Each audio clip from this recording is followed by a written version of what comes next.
Bonjour les crossfitters, nouvelle semaine, bienvenue au WOD numéro 6 avec Amandine, ici présente. Donc aujourd'hui on va travailler sur les lunges et on commence directement avec mobilité sur chaîne postérieure. À toi de jouer. Allez, c'est parti. Alors là, comme d'habitude, vous allez répéter les exercices que je vais vous montrer. Donc pour commencer, on va gentiment étirer en mouvement la chaîne postérieure. Donc on se met en chien tête en bas. Les index pointés vers à l'avant, la tête entre les deux oreilles. On repousse fort dans le sol, on lève le coccyx. Les pieds largeur bassin. Essayez vraiment de faire un joli triangle.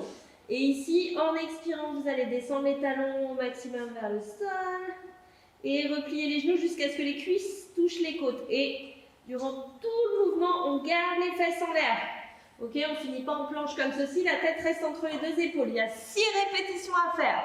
Une fois qu'on a fait ces 6 répétitions, on prend appui sur le pied droit, on lève la jambe gauche. Alors évidemment, si c'est trop difficile, on décolle le talon d'appui, et on ramène en e-tuck devant, en expirant. On remonte, on fait un beau kick, on ramène 6 répétitions également. Une fois qu'on a fait la 6e, on amène la même jambe entre les deux pieds.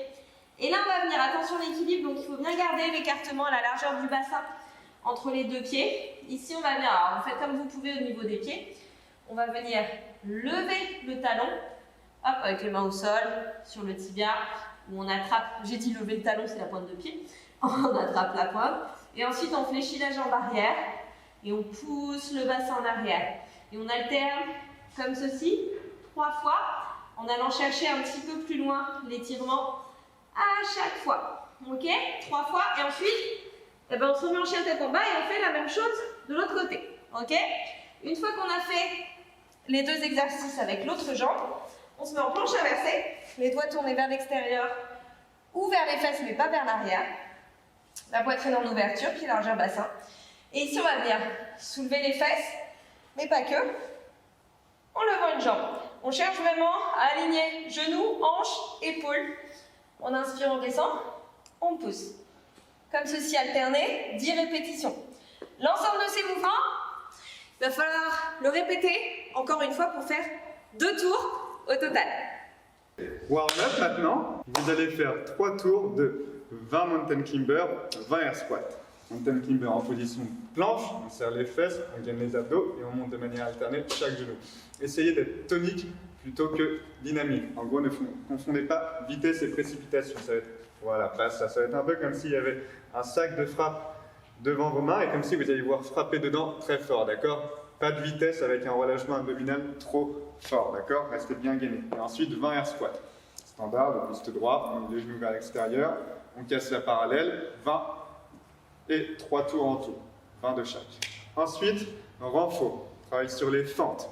Vous allez avoir besoin d'un support. Une chaise, un banc, non, quand même pas. Quoi qu'on pourrait le faire, mais sans chaise, ça. Vous allez faire 4 séries par jambe de 15 fentes bulgares. Donc, jambe arrière posée sur la chaise, on descend et on remonte. On fait attention de ne pas basculer le buste vers l'avant, de garder les 2 genoux bien vers l'avant, le poids du corps bien réparti dans la jambe qui est au sol et de bien engager au niveau des fessiers sur la remontée. Si c'est trop facile, vous pouvez utiliser un lest que vous allez mettre devant vous en gobelet. Donc pareil, ici on fait attention de bien engager au niveau du dos pour ne pas se laisser basculer vers l'avant et bien garder la tension au niveau des jambes. Donc 4 séries de 15 jambe droite, 4 séries de 15 jambe gauche. On part pour la suite avec des fentes plio, mais avant avec un travail en isométrie avant. Donc vous allez vous mettre en position demi-fente. Vous allez tenir 30 secondes en tout. On va dire que ça fait presque 30, 28, 29, 30. Et à partir de là, vous allez effectuer 15 fentes pliométriques. Comme ceci. Donc on fait attention de rester bien tonique au niveau du haut du corps et bien en tension sur les cuisses. D'accord? 15. On va dire 15. Voilà, ça fait 15. Donc vous allez effectuer 2 séries avec la jambe droite et 2 séries avec la jambe gauche. Je parle sur la partie isométrique. Et ensuite, on aura le WOD. Donc 5 rounds for time de 20 overhead lunge, 20 hand release push-up et 20 sit-up. Pour les overhead lunge, vous pouvez utiliser soit une kettlebell, comme ceci, soit si vous avez plutôt une barre. Tiens. Voilà, en position overhead. On lock bien les épaules, on serre les pecs, on serre les abdos et fente avant, alterné. Donc on reste bien en tension au niveau des épaules, on active bien au niveau des cuisses et des fessiers et on reste bien gainé au niveau des abdos. Ça fait 20. Ensuite, après les 20 overhead lunge, on passe à 20 hand release push-up. Je peux vous redonner la barre. Position planche, actif au niveau de tout le corps. On descend poitrine au sol, on décolle les mains du sol et on remonte. Attention, ne faites pas le cobra, c'est-à-dire ne remontez pas d'abord le haut du corps et après les fesses. Okay. En option, vous pouvez effectuer ce mouvement entièrement sur les genoux, comme ceci.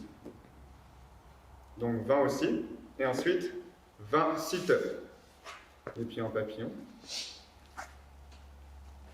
On vient toucher le sol derrière et toucher le sol devant. Donc on reste bien actif au niveau des abdos. On rentre le ventre, on aspire le nombril, on ne laisse pas le ventre pousser vers le ciel, le ventre s'arrondir. On reste bien tonique au niveau des abdos. Voilà pour le haut, donc 5 rounds fauteuil à effectuer le plus vite possible. Et maintenant, un peu de stretching sur la chaîne postérieure. À toi de jouer. Yes, alors on va pouvoir enlever les chaussures pour ce petit stretch. Peut-être qu'il va vous donner du fil à retordre. Alors dans tous les cas, si vous avez un petit peu de mal là, sur le mouvement que je vais vous montrer, bah, répétez-le, pratiquez-le parce que ça veut dire que vous manquez un petit peu de... Enfin, vous avez les fessiers profonds raides, hein, sans vouloir vous offenser. Donc ici, on va s'asseoir. Vous pouvez tout à fait surélever vos fesses, les positions en ab mat ou alors sur un coussin, de manière à ce que vous puissiez garder le bassin en position neutre. Dans cette position, hop là, on va mieux comme ça, on va ramener le pied droit contre la cuisse gauche sans décaler le bassin. Et pour commencer, on va venir incliner en expirant et légèrement remonter en inspirant. On peut mettre les mains derrière si vraiment on a du mal à incliner, d'accord? Ça permettra de garder le dos bien allongé. À nouveau, on expire. On inspire une troisième fois. À chaque fois, on essaye de grappiller un petit peu de longueur. Et là, on reste. 3 grandes respirations. On allonge la colonne vertébrale, évidemment. Si vous êtes à l'aise, vous attrapez le pied, vous allez un petit peu plus bas. Mais l'idée, c'est pas de venir toucher son genou avec son nez et encore moins son nez avec son genou. D'accord? On étale bien la jambe dans le sol.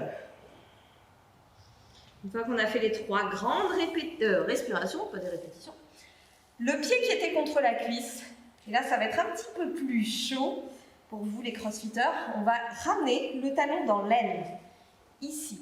Donc là, vraiment, on va demander plus d'étirement au niveau des fessiers profonds. Et ça, ça vous fera beaucoup de bien. Et au début, ce sera peut-être un peu galère. Donc, vous calez bien votre pied. Et ici, on va refaire la même chose. On inspire, on expire, on allonge. À nouveau, on inspire. Donc là, ça va tirer dans les fessiers. On expire. Vous pouvez toujours avoir les mains derrière. Dernière fois, relâchez bien votre ventre parce que souvent on a tendance à gonfler le ventre et à se crisper. Moi, je veux que vous créer de l'espace dans votre bassin. Et à la dernière, on reste en bas, 3 grandes respirations. Et là, on laisse vraiment le haut du corps couler vers la jambe avant. Ne bloquez pas votre respiration. Et vous allez faire la même chose de l'autre côté. D'abord le pied contre la cuisse. On s'assure qu'une hanche n'est pas devant l'autre, que la jambe est bien à plat. Inspire, expire, on incline légèrement, sans crisper la nuque. Inspire, expire, toujours les mains devant ou derrière. Et à la troisième, on reste, on maintient et on essaye d'apporter un petit peu plus de détente dans les muscles que l'on étire. Et de les laisser s'allonger, s'étendre un peu plus.